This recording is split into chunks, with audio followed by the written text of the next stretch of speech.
छछनत बाड़ी भेजला कुरियर से तू साड़ी नहीं भइला गाड़ी तहर में होली तहरा बिना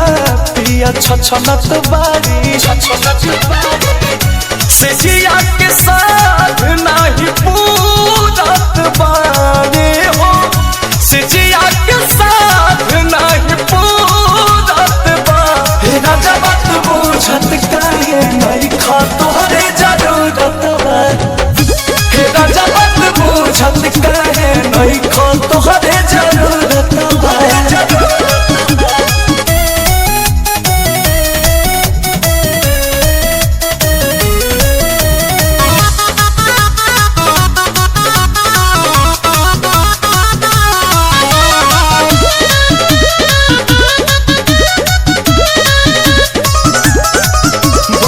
कैसे कहीं पिया खाली तोहरे धिरनवा हो जब सुती पलंग तारो बिरलंग पूरा दया मनवा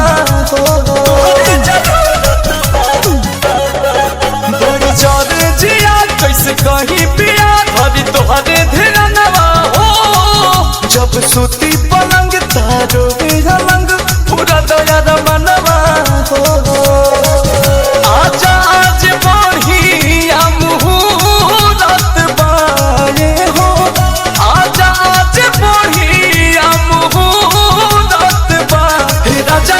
बुझत काहे नहीं खा तोहरे जरूरत बा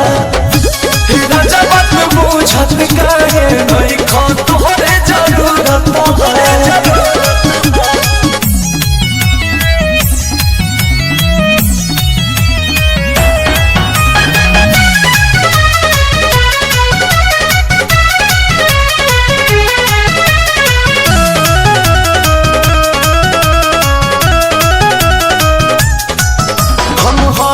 अनमोल विचार जनी बन कसाई हो